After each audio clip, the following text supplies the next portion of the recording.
ಇಂದೇ ಡೌನ್ಲೋಡ್ ಮಾಡಿ ಮತ್ತು ನಿಮ್ಮ ನೆಚ್ಚಿನ ಶೋಗಳನ್ನು ಆನಂದಿಸಿ. ಆಹಾ, ಈ ವೆದರ್ಗೆ ಒಳ್ಳೆ ಸ್ಟ್ರಾಂಗ್ ಕಾಫಿ ಇದ್ರೆ ಎಷ್ಟು ಚೆನ್ನಾಗಿರುತ್ತಲ್ವಾ ಮಾವ? ಹೌದಮ್ಮ, ಅದರಲ್ಲೂ ಚಂದನ ಮಾಡೋ ಕಾಫಿ ಅಂತೂ ಅದ್ಭುತ. ನೋಡಿ, ನೀವು ಹೇಳ್ತಾ ಇದ್ದಾಗೆ ಕಾಫಿ ರೆಡಿ. ಚಂದನ ಅವರೇ, ಇತ್ತೀಚೆಗೆ ನಿಮ್ಮಲ್ಲಿ ತುಂಬಾನೇ ಚೇಂಜಸ್ ಕಾಣ್ತಿದ್ಯಲ್ಲ.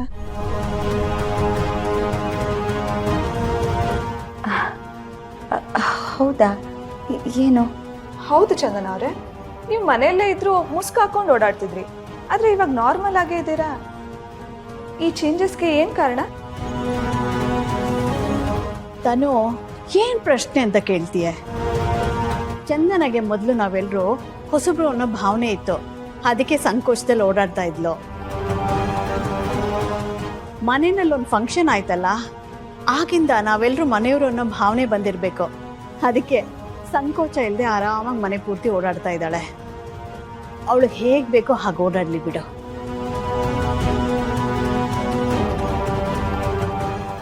ತನು, ಚಂದನ ನಮ್ಮ ಮನೆ ಮಗಳಿದ್ದ ಹಾಗೆ.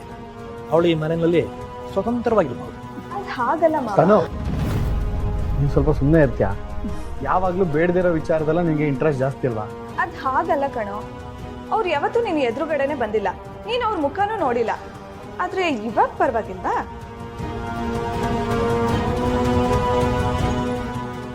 ನೋಡಿದ್ರ ಎಷ್ಟು ಗಾಬರಿ ಆಗ್ತಿದ್ದೀರಾ? ನಾನು ಸುಮ್ಮನೆ ಹೇಳ್ದೆ.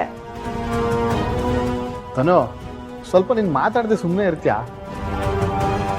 ತನು, ಇದನ್ನೆಲ್ಲ ಕೇಳಿದ್ರೆ ಚಂದನಿಗೆ ಬೇಜಾರಾಗಲ್ವಾ?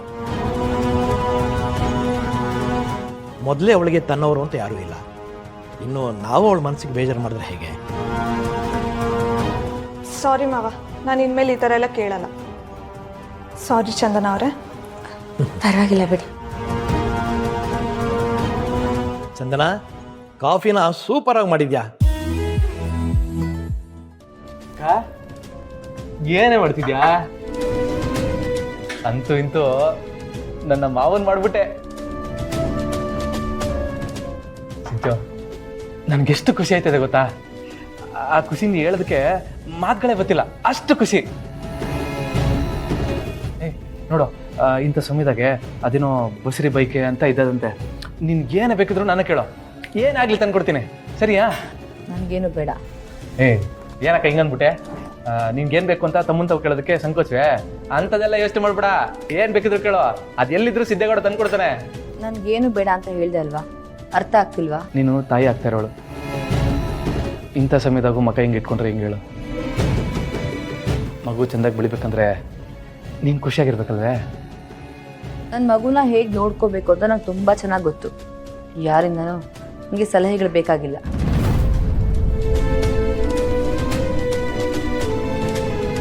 ಸಿದ್ದು ಅವರೇ, ಸಿಂಚನ ಯಾಕೆ ಹೀಗೆ ಆಡ್ತಿದ್ದಾಳೆ?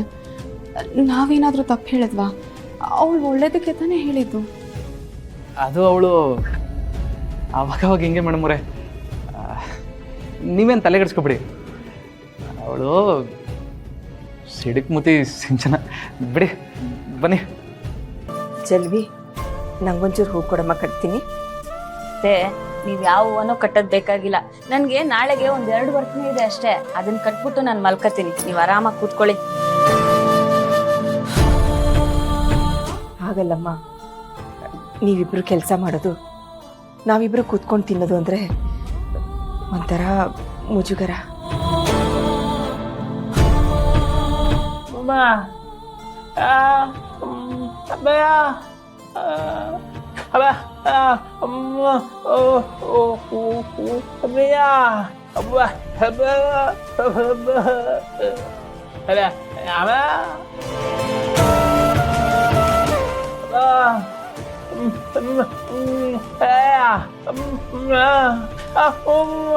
ವೆಂಕಿ, ಯಾಕಪ್ಪ ಹಾಗ ಅನ್ಕೊಳ್ತೀಯ?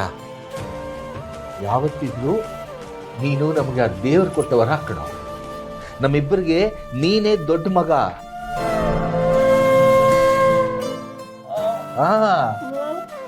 ಆದ್ರೆ ನೀವೇ ಈಗಿನ್ನೂ ಜೀವನ ಶುರು ಮಾಡ್ಕೊಂಡಿದ್ದೀರಾ. ಇಂಥ ಪರಿಸ್ಥಿತಿನಲ್ಲಿ ನಾವಿಬ್ರು ನಿಮಗೆ ಹೊರೆ ಆಗಬಾರ್ದು ಅಂತ ಅಷ್ಟೇ. ಏನು ಅಂತ ಮಾತಾಡ್ತೀರಾ? ನಾವು ತಿನ್ನೋ ಊಟದಲ್ಲಿ ನಿಮ್ಗೊಂದು ತುತ್ತು ಕೊಟ್ರೆ ಅದು ಹೊರೆ ಹೇಗಾಗತ್ತೆ? ನೋಡಿ, ನಾವಿವಾಗ ಯಾವ ಪರಿಸ್ಥಿತಿಲಿ ಇದೀವಿ ಅನ್ನೋದಕ್ಕಿಂತ ಎಷ್ಟು ನೆಮ್ಮದಿಯಾಗಿದ್ದೀವಿ ಅನ್ನೋದು ಮುಖ್ಯ ಅಲ್ವೇ? ಸೇವೆ ಮಾಡೋದು ಪುಣ್ಯದ ಕೆಲಸ. ದಯವಿಟ್ಟು ಅದನ್ನ ಮಾಡಕ್ ಬಿಡಿ ಮಾವ. ಹಾಗಲ್ಲ ನಮ್ಮ ಚೆಲ್ವಿ, ಎಷ್ಟು ದಿನ ಅಂತ ಹೀಗೆ ಮನೆಯಲ್ಲಿ ಕೂತ್ಕೊಂಡು ಊಟ ಮಾಡು ಮಲಕೋ ಊಟ ಮಾಡು ಮಲಕೋ ಮಾಡೋಕ್ಕಾಗತ್ತೆ?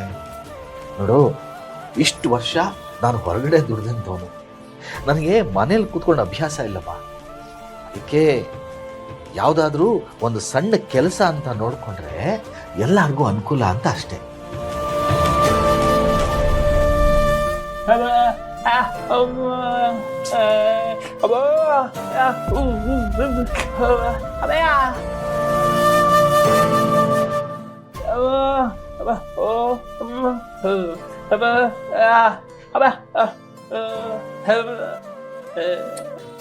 ಅದು ಹಾಗಲ್ಲ ವೆಂಕಿ.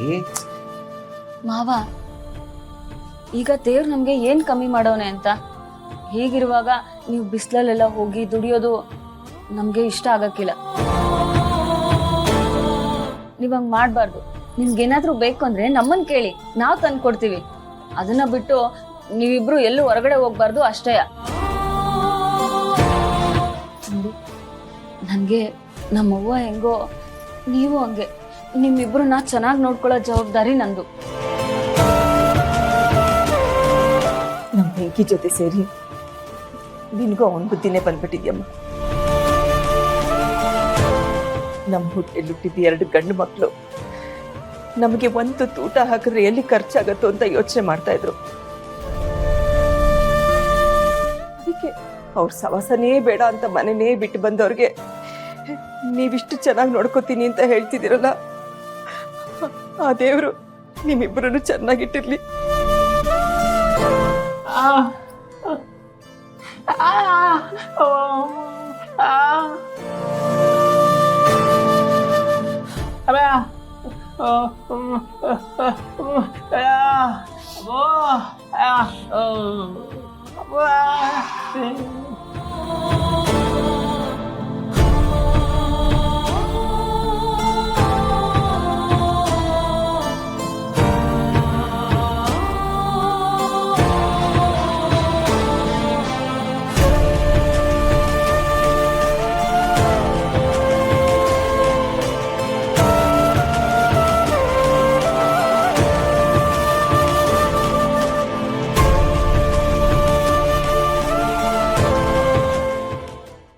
ಲಕ್ಷ್ಮೀ ನಿವಾಸ